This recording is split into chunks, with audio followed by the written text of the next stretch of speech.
হ্যাঁ বন্ধুরা, এটা নাড়ু আমরা সবাই চিনি, তাই না? কিন্তু এটা কিসের নাড়ু বলো তো?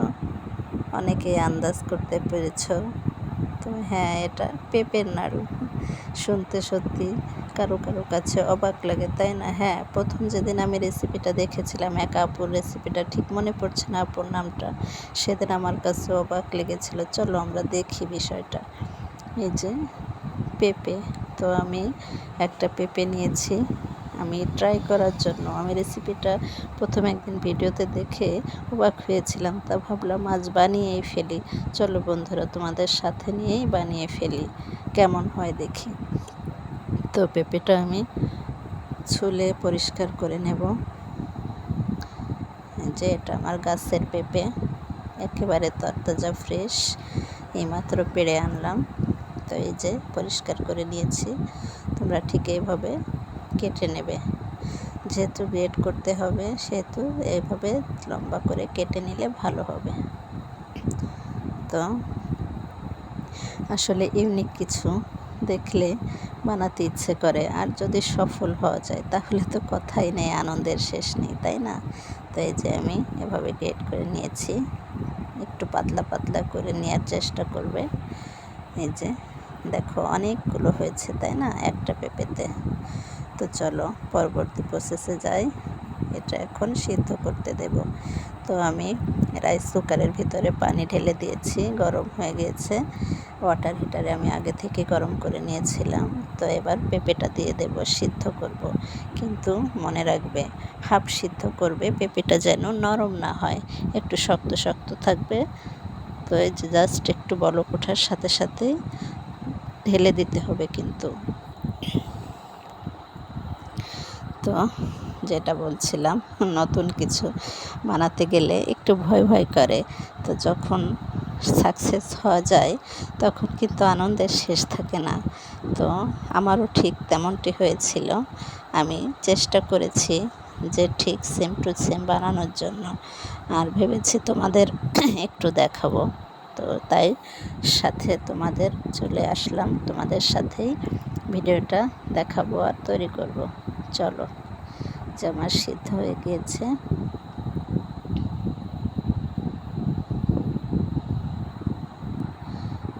তো অনেকখানি হয়ে গিয়েছে একটা পেঁপেতে। তো এই যে আমি পানিটা ঢেলে নিয়ে চিপে চিপে এভাবে এরকম করে নিয়েছি, একটুও যেন পেঁপেতে পানি না থাকে। যখন তুমি দেখো কতটা পানি বের হয়েছে, কিন্তু মনে হচ্ছিল পেঁপের ভিতরে কোনো পানিই নেই। ঠিক এইভাবে চেপে চেপে কিন্তু রসটা অবশ্যই বের করবে, রস থাকলে কিন্তু হবে না। তো সিদ্ধ হওয়ার পরে একটু ঠান্ডা করে এভাবে রস বের করবে। এই যে আমি একটা প্যানে একটু গুড় আর চিনি দিয়েছি। তোমরা চাইলে যে কোনো একটা সরি বন্ধুরা, শীত পড়েছে তো ঠান্ডা লেগে গিয়েছে, তাই গলাটা ভারী ভারী হয়ে গিয়েছে। তো আমি গুড় আর চিনি একসঙ্গে দিয়েছি। তোমরা চাইলে শুধু গুড় বা শুধু চিনি দিয়েও বানাতে পারো, সমস্যা নেই। তো আমি একটু কালারটা সুন্দর হওয়ার জন্য মিক্সড করেছি। আর চুলার জালটা অবশ্যই লো আঁচে রাখবে, না হলে কিন্তু ক্যারামেলটা পুড়ে যাবে। এই যে দেখো পুরোটা হয়ে গিয়েছে, দারুণ কালার এসেছে কিন্তু। আমি এখন আমার চিপে রেখেছি যে সিদ্ধ পেঁপেটা, ওটা এর ভিতরে আমি দিয়ে দেব। তার আগে একটা প্রসেস করতে হবে, সেটা হচ্ছে মুড়ি বা চাউল ভেজেও অনেকে গুঁড়া করতে পারে। তো আমি মুড়িটা গুঁড়া করে নিচ্ছি, এটা আমি অ্যাপ্লাই করব। তো তাতে করে হবে কি, আমার রেসিপিটা ভালো হবে। যে দেখো সুন্দর গুঁড়া হয়ে গেছে, এনাফ, আর গুঁড়া করা লাগবে না, এটাই যথেষ্ট। এই যে অনেকটা গুঁড়া হয়েছে। তো আমি এখন এটা এই পেঁপের উপরে দিয়ে দেব। যে পেঁপেটা আমি গুড়ের ভিতরে দিয়েছি ওটার ভিতরে আমি এগুলো এরকম দিয়ে দিলে আমার এটা রেসিপিটা শক্ত শক্ত হবে, বানাতেও ভালো লাগবে, নাড়ুগুলো সুন্দর হবে।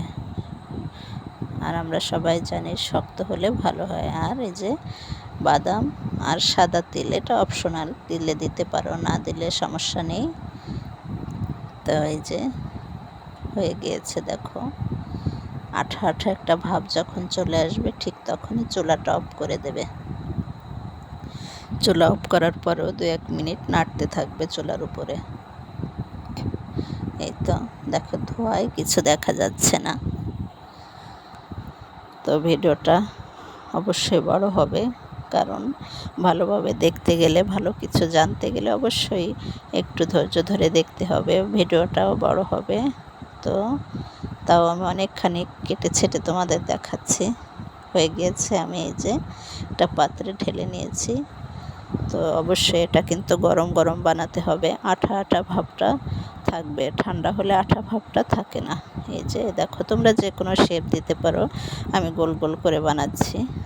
তো এটাই হচ্ছে আমাদের পেঁপের নাড়ু। কি অসাধারণ, তাই না?